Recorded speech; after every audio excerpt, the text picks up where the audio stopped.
The richest man in American history didn't start with power, he started with pennies. In 1839, inside a modest farmhouse in Richford, New York, a quiet boy named John Davison Rockefeller was born. No one knew this child would one day command 90% of America's oil industry, or redefine capitalism itself. His father, William Avery Rockefeller, was no role model. He was a smooth-talking con man, a drifter who sold fake medicine out of the back of a wagon. He called himself Dr. William Livingston, the celebrated cancer specialist. He wasn't a doctor, he was a hustler. But while others saw a fraud, young John saw a teacher. From his father, he learned two things that would shape his entire life: that money makes the world move, and that trust can be created, even when it isn't deserved. While other kids played outside, John kept books. He tracked every dime he earned and every dime he spent in a little ledger. When he landed his first job as a teenage bookkeeper, making 50 cents a day, he treated it like a science experiment. John wasn't just balancing numbers, he was studying how money moved. He watched who controlled it, how it flowed, and how systems worked behind the curtain. He once said, "If your only goal is to become rich, you'll never achieve it. You need a bigger purpose," and he meant it. Rockefeller didn't dream small. He dreamed of building something permanent, something unstoppable. By 19, he had saved more than most grown men ever would, and when the moment came, he did exactly what his father would have done. He made a deal. But this time, it wasn't a scam. It was business. Real, calculated, deliberate business. The boy who once counted pennies was about to start counting barrels. By the time John D. Rockefeller turned 20, America was burning, not from war, but from oil fever. It was the 1860s, and a black liquid bubbling from the ground in Pennsylvania was changing everything. They called it rock oil, and it promised light, wealth, and power. Fortune hunters rushed in, chasing barrels like gold miners chasing veins. But Rockefeller wasn't like the others. While men with mud on their boots were drilling wells, John stayed clean behind a desk in Cleveland, Ohio. He didn't care about digging oil, he cared about refining it. He once said, "The way to make money is to make something better and cheaper than your neighbor." That became his creed. Cleveland, with its railroads and access to Lake Erie, was the perfect spot to process Pennsylvania's oil. And Rockefeller saw an opportunity hidden in plain sight. He and his partner built their first refinery in 1863, a simple smoky plant that turned crude oil into kerosene, the fuel of America's lamps. While others gambled on striking oil, Rockefeller gambled on stability. He didn't chase luck, he chased efficiency. He tracked every drop, every cost, every delivery. He cut waste, negotiated cheaper transport, and reinvested every dollar back into his business. And soon, his small operations started outproducing refineries twice its size. But John wasn't satisfied. He wanted control. Within just a few years, he bought out his first partner, coldly, decisively, and joined forces with a chemist named Samuel Andrews, whose technical genius matched Rockefeller's obsession with order. Together, they refined more efficiently than anyone else in the country. And as Cleveland's skies filled with smoke, Rockefeller's empire began to rise, quietly, methodically, like a machine. He wasn't chasing oil anymore. He was chasing domination. Every barrel that left his refinery carried more than kerosene. It carried the spark of something far more dangerous. An empire was being born, and its fuel wasn't oil. It was control. By 1870, John D. Rockefeller was no longer just another Cleveland businessman. He was a man possessed. In 7 short years, his tiny refinery had grown into a powerhouse. But Rockefeller wasn't chasing profit anymore. He was chasing perfection, and perfection in his mind meant control. He believed the oil business was chaos, hundreds of small refineries, reckless drilling, prices swinging like a pendulum. He saw waste everywhere, competition eating itself alive. So he made a decision. If no one else could bring order to the oil industry, he would. That year, at just 31 years old, Rockefeller formed a new company, Standard Oil of Ohio. It sounded modest, But behind that simple name was a plan to rebuild capitalism itself. He cut costs ruthlessly, reinvested every penny, and negotiated secret railroad deals that slashed his shipping rates. His competitors thought they were fighting a man. They weren't. They were fighting a system. Rockefeller's new company bought out rivals one by one, sometimes with generous offers, other times with quiet threats. In just 3 months, he took control of nearly every refinery in Cleveland. Locals called it the Cleveland Massacre. But to Rockefeller, it wasn't destruction, it was efficiency. He believed competition was waste, and monopoly was order. He standardized every step, every process, every barrel. No surprises, no accidents, no mercy. And with each acquisition, Standard Oil grew more powerful, not just in Ohio, but across the nation. By the late 1870s, Rockefeller didn't just dominate oil refining, he defined it. He built pipelines, bought railroads, and dictated prices. If you used oil in America, you paid Rockefeller. To some, he was a genius. To others, a tyrant in a suit. But one thing was certain, the rules of business had changed forever, and the man who changed them had only just begun. By the late 1870s, John D. Rockefeller no longer played the game of business, he owned the board. Standard Oil wasn't just a company anymore, it was a machine, and Rockefeller was the engineer. Every barrel of oil in America seemed to pass through his hands. Every railroad deal, every refinery contract, every shipment, all traced back to the man in Cleveland. Competitors called him the octopus because his reach seemed endless, his grip unbreakable. And in a way, they weren't wrong. Rockefeller had perfected the art of quiet domination. He didn't destroy his rivals with violence, he absorbed them. He'd walk into an owner's office, offer a handshake, and say, "You can join us, or you can compete with us." For most, that wasn't a choice. It was a warning.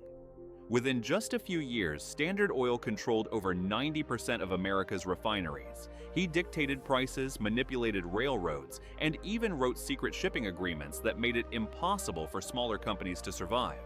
While others saw unfairness, Rockefeller saw order. He truly believed competition was chaos, and that his monopoly was a gift to civilization. And to be fair, he did make oil cheaper, cleaner, more reliable. But the cost wasn't in dollars, it was in freedom. His empire grew so vast that it reached beyond oil, into steel, copper, banking, and even politics. Congressmen feared him, journalists hunted him, and the American people began to whisper a word that would haunt him for the rest of his life: monopoly. Still, Rockefeller stayed calm, quietly counting his profits while the world debated his morality. To him, business wasn't personal, it was mathematics, efficiency, perfection. But the louder his empire grew, the more enemies it made. And soon, the man who built the greatest fortune in history would face the one force he couldn't control: the public. By the dawn of the 20th century, John D. Rockefeller had become more than a businessman. He was a myth. Standard Oil was everywhere. From New York to San Francisco, every drop of fuel, every lamp that burned, every machine that roared, bore his shadow. To the public, Rockefeller wasn't a man anymore. He was a system, unstoppable, untouchable. But power that vast always demands a reckoning. The newspapers began calling him the most hated man in America. Cartoonists drew him as an octopus, its tentacles wrapped around Congress, the railroads, even the Capitol Dome itself. And for the first time, America, the land of opportunity, asked a dangerous question: can one man own too much? The answer came from a new generation of crusaders. In 1902, journalist Ida Tarbell published The History of the Standard Oil Company. She exposed the secret railroad deals, the bribes, the intimidation, everything Rockefeller had built his empire on. Her words lit a fire across the nation. The people were angry, and the government, feeling the heat, finally moved to act. In 1911, the U.S. Supreme Court declared Standard Oil a monopoly and ordered it broken apart into 34 smaller companies. For the first time in decades, Rockefeller lost control. His empire, The machine he'd spent his life building was dismantled piece by piece. But here's the twist. That ruling, meant to destroy him, made him even richer. Each of those 34 baby companies, Exxon, Chevron, Mobil, and more, skyrocketed in value. Overnight, Rockefeller became America's first billionaire. The man who built his empire on efficiency had survived the storm, not through luck, but through design. Still, something inside him had changed. The hunger that once drove him began to fade. The empire was built, the war was won, but the world no longer feared him. It questioned him. And as John D. Rockefeller looked over his fortune, he began to wonder, what was all that power really worth if the world hated the man who held it? The empire was gone, the monopoly shattered. But John D. Rockefeller was far from finished. By the time Standard Oil was dismantled, Rockefeller was already a billionaire, the first in American history. And yet, something inside him had changed. The ruthless businessman who once devoured his rivals now spent his mornings in quiet prayer, his afternoons walking gardens, and his evenings giving his fortune away. He'd always believed in order, in systems. Now, he set out to systemize generosity.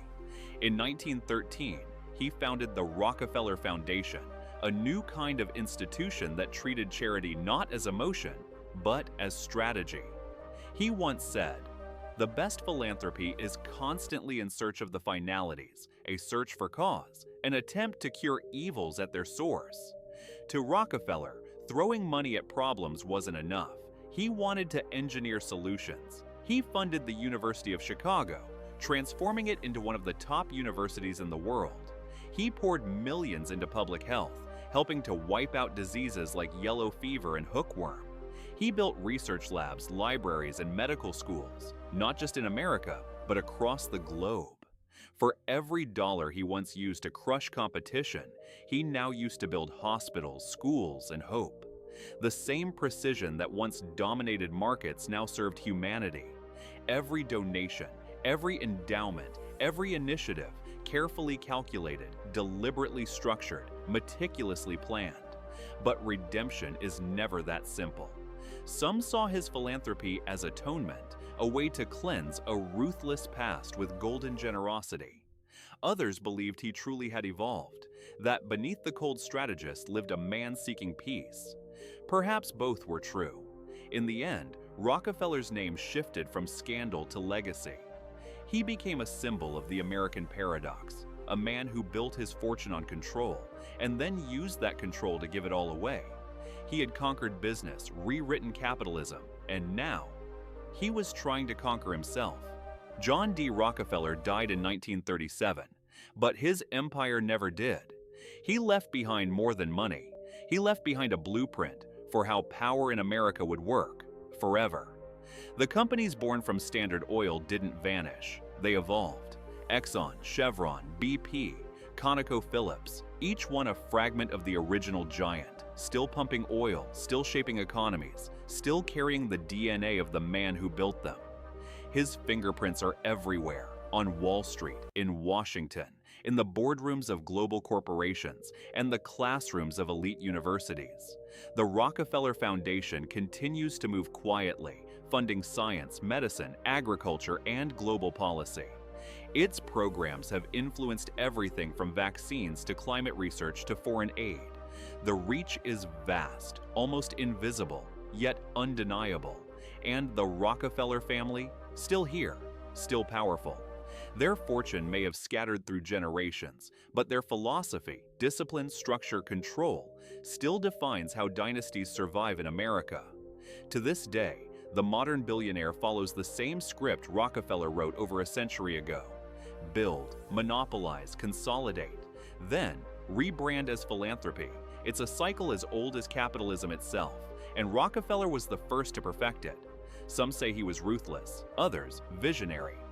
But maybe he was both, a man who understood that power doesn't just come from gold or oil, it comes from systems, from the quiet, calculated control of money, influence, and time.